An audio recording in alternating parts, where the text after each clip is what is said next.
you want me to address you? Officially, Rev. Yeah. Rev. Rev.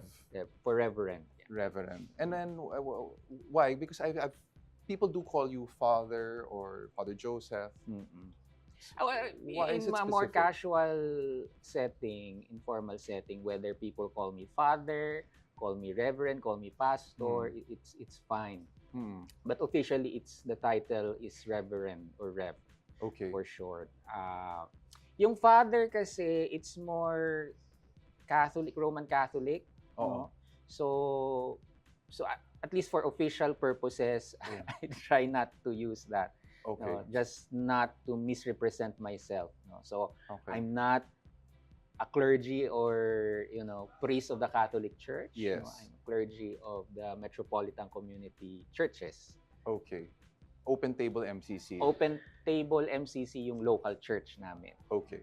Yung denomination or global denomination yung Metropolitan Community Okay. Church or MCC. So it's not a Catholic church, of course, but No. it's a Christian church. It is. So That's our claim. That's our radical claim. Radical na pa ba yun? Yeah. Why? Yeah. Why would you? Because in most people's minds, you cannot be out and proud LGBT and LGBT affirming and also a Christian or Christian church. Kasi ang alam ng maraming tao, pag Christian church ka o Christian ka, automatic it's anti-LGBT, di ba? Medyo maingay yan ngayon because of, someone saying things about it. No? So, Okay. Pero yun yung common, na Christianity is against LGBT people or LGBT relationships. No? So, for our church to say na LGBT welcoming, embracing, affirming kami. So that's quite people, go bonkers about it. They do bonkers. Yeah. And you've experienced this. Yeah. Like what? How's that manifested in your life? It's not even like straight Christians, even LGBT themselves who Yes. haven't heard about us would, talaga merong church? Merong church for LGBT na LGBT affirming? Yes. Hindi kami sasabihin kasalanan kami or so But some people do believe that their very natures are very, because they are LGBT, they identify as queer. Yeah. That it's already a sin. Yes. Because they're also a product of their kung saan mang church community or denomination sila lumaki or part of. Especially kung mas born again evangelical Protestant. No? Yeah. Sa Catholic kasi hindi siya masyado. It's rarely discussed. Yes. It is there. It's official. Well, sex is never discussed. Yeah. I grew up Roman Catholic, so I don't believe I ever learned about sex from the Catholic Church. Thankfully. No, but what would you say to people who have that belief that they are queer but they are Christian? So what would you tell them that to kind of but if they believe that they are inherently already sinful or it's a sin to be queer, what would you tell them? First, sila mismo they wrestle with this as most queer Filipinos growing up in either a Catholic or a Protestant faith community, they wrestle with this. Yes. And usually the things that they think about is common to naririnig, yung as long as wala akong tinatapakan, wala akong inaagrabyadong tao, Yes. nagmamahal lang naman ako, I'm just being myself. Yes. So that's good. I would say that's already their way of theology. Nagti-theologize na sila sa wrestling with these questions. Yes. Ako naman, specifically, I also had my journey.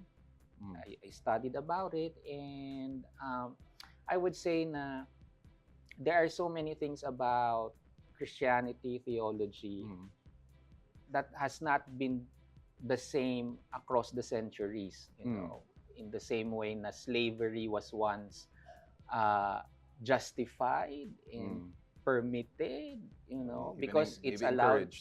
It's mentioned in the Bible that it's okay. Yes. But today, no serious Christian church or leader would espouse that. As far as I know. You know, so there are many things about Christianity, the Bible theology, na it changes over the centuries, and I Yes. guess, and ini-struggle over the centuries. Oh. So I guess this is also one of those, no, na at this point in time, several decades, several centuries, we are wrestling with the issue of sexuality, you know. But I would say na whatever science has told us about sexuality, I think we need to listen. Churches, church leaders should listen to it, and because at least in the faith perspective, it's also a revelation of God. You Okay, know? but what if they, kasi na yun, because you said nga this is a worldwide debate. Pero some people may say though that this preoccupation with identity is actually not a Filipino concern. Because the fact that even a Filipino word for identity is actually still being debated if it was neologism or not. Pero do you think it's only a Western concern that we've inherited? It's very new. It's very new one. Kasi meron ba tayo, like we have a history with Babaylan? Yeah. Do you somehow connect it with the pre-colonial? Yeah, so it's not just the Babaylan, you know.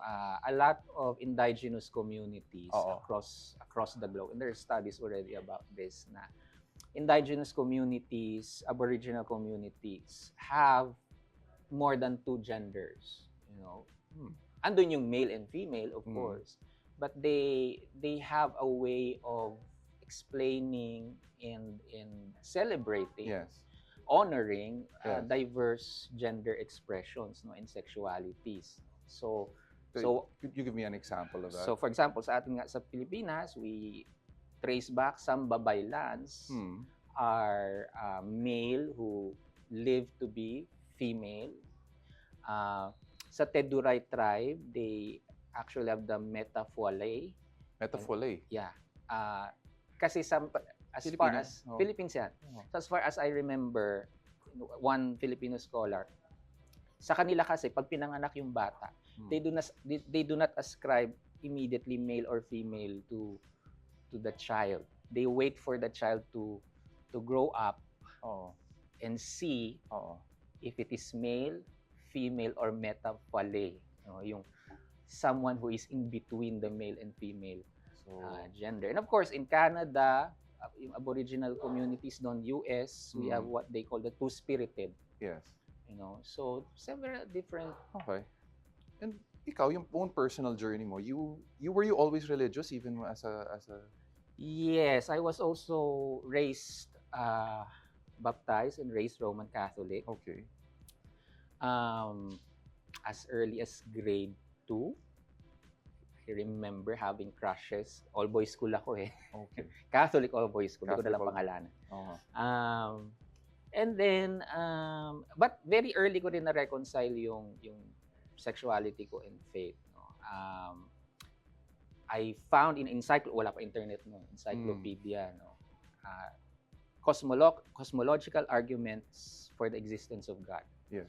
So, karoon ako ng parang second year high school ako, no? I had a light bulb moment na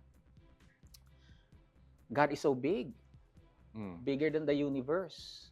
And all human knowledge combined together, all human religions combined together, barely touches the tip of the greatness and grandeur of God. And na-realize ko na at a very young age na kung ganun kalaki yung Diyos, na tinatawag natin Diyos ng pag-ibig, God of love, I don't think, I don't know, hindi ko matandaan ang edad ako noon, 14 years old.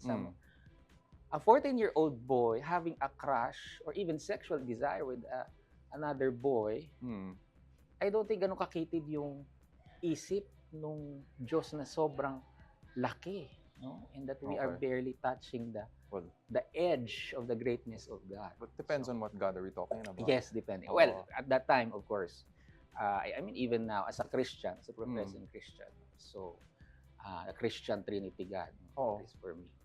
Pero saan mo pinagmulan yung ano? I mean, I know some biblical verses have actually been cited as condemning any homosexual. Pero these are English translations.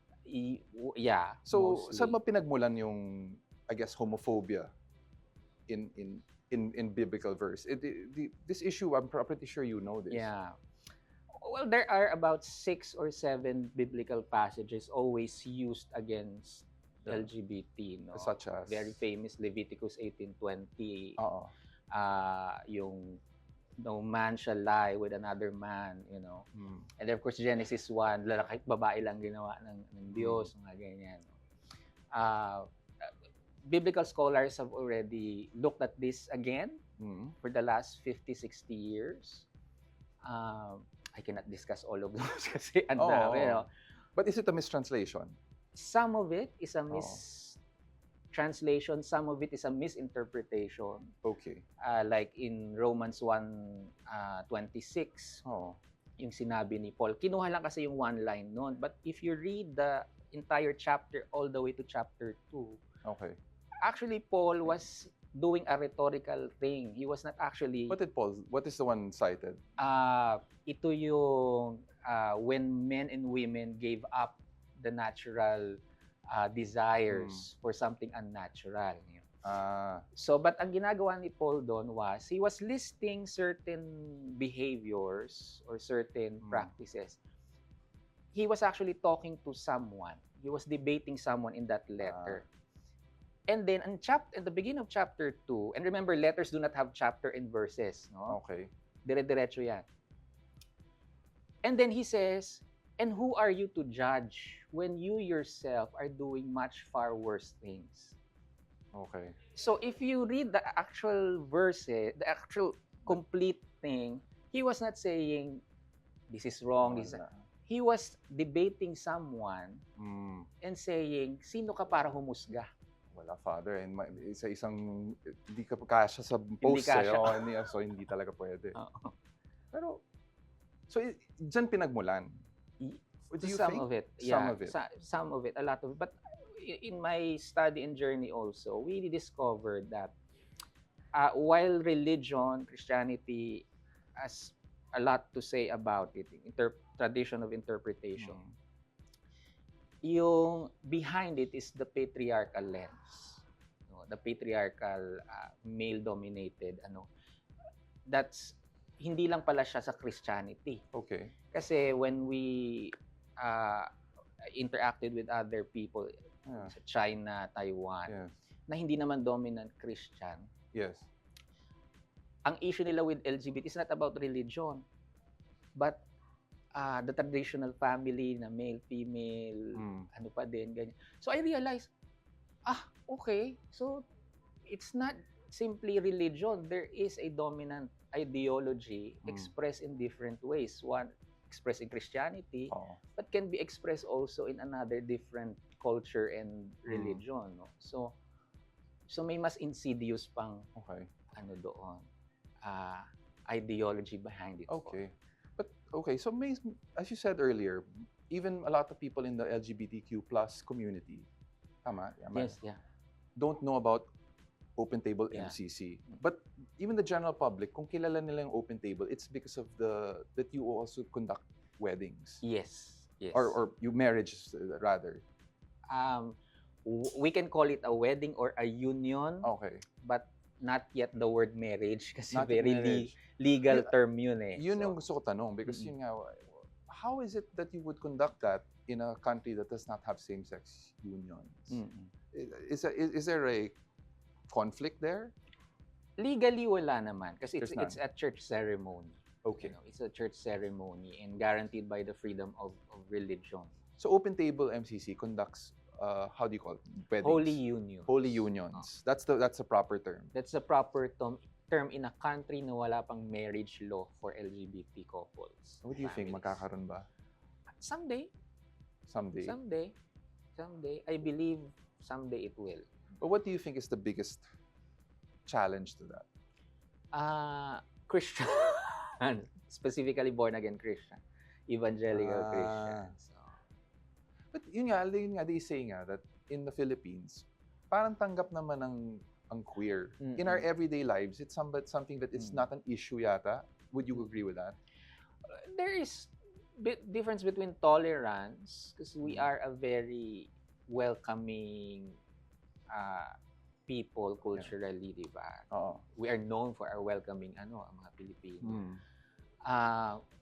Pero mas medyo insidious siya na parang hanggang dito ka lang. Diba? Mm. We tolerate your existence up to a certain degree, but we cannot fully recognize your rights like everybody else, no? Like right to family, right to legal protection of the couple, So while mataas ang ating parang celebration ng mga LGBT, yes, totoo pa din yung mga karanasan na for example, meron akong kilalang couple before na nung namatay yung partner niya, dahil hindi agree yung family, the shared property ay kinuha nung family. So, mentioning Kuya Vince, no, one of our longest member. Nung namatay yung partner niya, si Pastor Egay, he was not allowed to sign any document even though they were 17 years together. And sabi niya nun, para kung binuhusan ng malamig na tubig at that moment, realizing that na hindi kami kinikilala ng batas. So, at the end of it all, I cannot even sign to my partners. So maaaring we are celebrated, but there are really real life struggles of LGBT people. Especially, at least Metro Manila. Paano sa provinces? In the other places, mas problematic. And if you go to one of the services, because you have services on Sunday. Yes, like 4 p.m. 4 p.m. And I've heard nga na I've been to a few of your services. Well, I have to ask you, what did you think when? So I'm not queer, but you accept people to of go. All people. I mean, from the very start naman, MCC, when we started in 1968 sa Los Angeles, Troy Perry, yung first pastor. It is a church for all with a particular ministry and welcome for LGBTQ I+ people, when that term wasn't even in existence back then. So it's really open for all, no? We have churches in the United States, big churches, no? 500 members attending, 1,000 members, and they have straight families and people also attending. So it's really normalizing the idea that whether you are straight or LGBT, we can all come together, pray, sing, worship, be of service to others. So, what can I? Of course, what I've noticed in the church, if you attended some of your services, na it's very, in a way, casual, light. I mean, you do discuss liturgy and Christian doctrine, but I've not experienced it, but you also use like pop songs. Yeah. I've asked you about this before. Regine Velasquez, right? Yes. And you don't think that kind of parang makes it less sanctimonious, the whole, or well, depende na yun sa kung sino mag-aano. Ano bang Regine Velasquez song? Ang isang favorite namin ay dito, To Make You Feel My Love by Adele. Yan. Usually kinakanta yan. Of course, Born This Way by Lady Gaga. Diba? Kasi again, sabi ko kanina, if God can be experienced in so many places and ways, God can also reveal God's self, not just in Bible. Of course, the Bible is central to us, but God can also speak through the song of Mariah Carey, Lady Gaga, Regine. Kasi may mga kanta na pag pinakinggan mo, wait lang, parang it is as if God or Jesus is the one telling me that, no? Singing to me that. So kaya, we find God's spirit and revelation also in other literature or other pop culture. I see. So it's that open to accept nga. Yeah. Well, and then I want to ask you about, because the one thing that also surprised me was you also hold an open communion. Yes.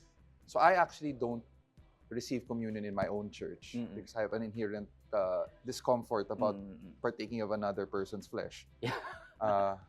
But I think how do you phrase it? I mean, how do you Yung usual na sinasabi namin palagi, ano tag dito? MCC all throughout the world practices an open communion. You don't have to be a member of our church or any other church. You may receive communion if you wish to. Kasi naniniwala kami na the communion, the ritual or the sacrament, wala siyang ownership ng sino man eh. You know, it is Jesus, it is God inviting people to come, taste and see. Diba? The invitation is open. Now, whatever that is between the person and God in receiving communion, we leave it to them.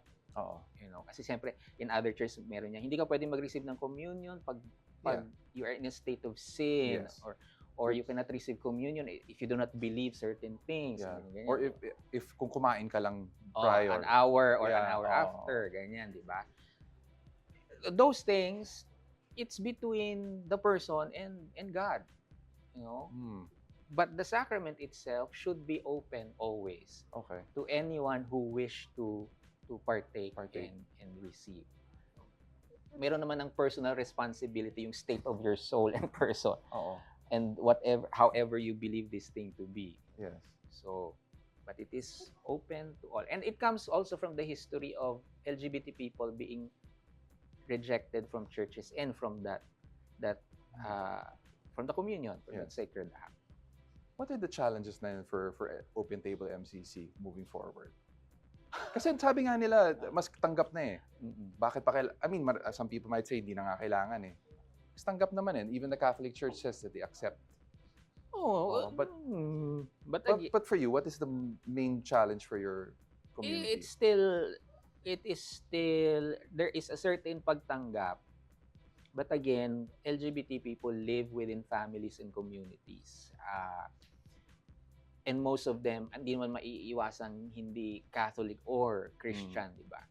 And within those spaces, still, they feel that they cannot be fully themselves, you know? And in some other spaces, there's an outright microaggression or even violence. No? So, that's why we are here. To be a different space, an alternative space to affirm their faith and to learn, you know. At actually sa amin din naman, sinasabi namin, pakinggan nyo kami. It's up to you to decide if what we say resonates with you, makes sense, theologically, spiritually. This can be a community for you, a new community of faith, or it cannot be.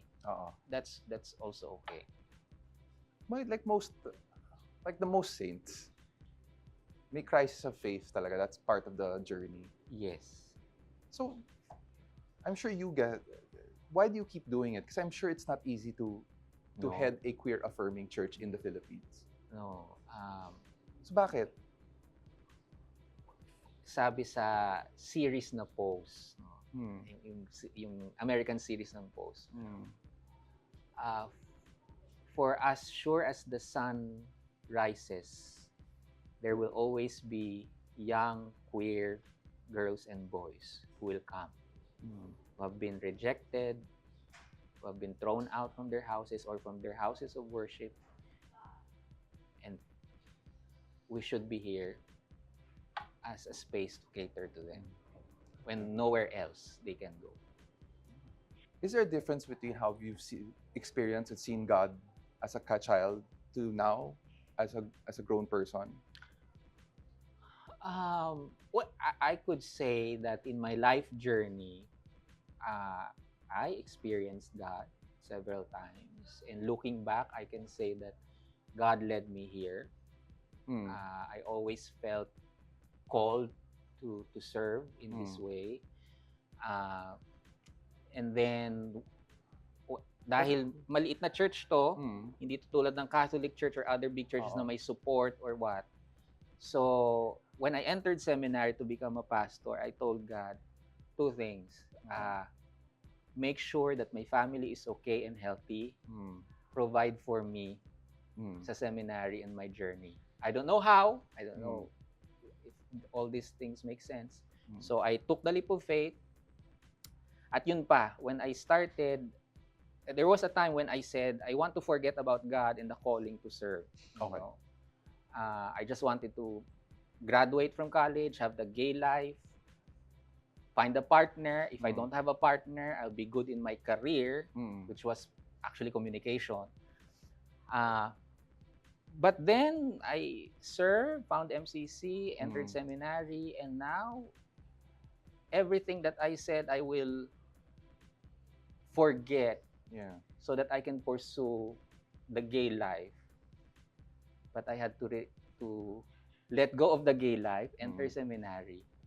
I also have all of those. I have a partner of 11 years. We have 4 babies. And we get to travel primarily because of the work that I do. You know, we're not wealthy, but naging totoo sa akin yung seek ye first the kingdom of God, and all things shall be added unto you. Okay. So, we're talking about people's beliefs of who God is. And some have an idea that the Christian God would not approve of the life that you've chosen to lead. So, ano masasabi mo doon? I mean, is it something that you still, because you grew up Catholic, yes, and that definitely a Catholic God will not tell you this is okay according to the church. according to the church. Yeah. Or the Catholic Church. The Catholic Church, definitely. So, do you still hear that voice? No. No more. No more. Kung haharapin ka daw ni Lord na yon, was this all worth it? Yeah. Thank you, Lord. Because I testify to your love. Hindi mo ako pinabayaan throughout my journey. And pinatunayan mo sa buhay ko at sa community namin that you are there, you are faithful, and that you continue to love us and call us to love and to serve. Okay. So, harapin ko si Lord, I think, yun lang. Thank you, Lord. Salamat sa lahat. One last question. Do you have a favorite saint? As a former Catholic, Yes. Meron bang... ngayon, before, I really love Saint Francis of Assisi. I think I still do, pero na-outgrow ko na yata. Because of the animals? Now, because of all the, sabi mo, struggle ang pagpapastor sa mga LGBT sa ulo din kasi. Sakit ng ulo? Julian of Norway. You know, Julian of Norway? Yeah. Who said, gusto ko lang yung line niya na, all will be well, all matter of good things will be well. Okay. Ako St. Jude. Tadeus. Sa lost cases eh.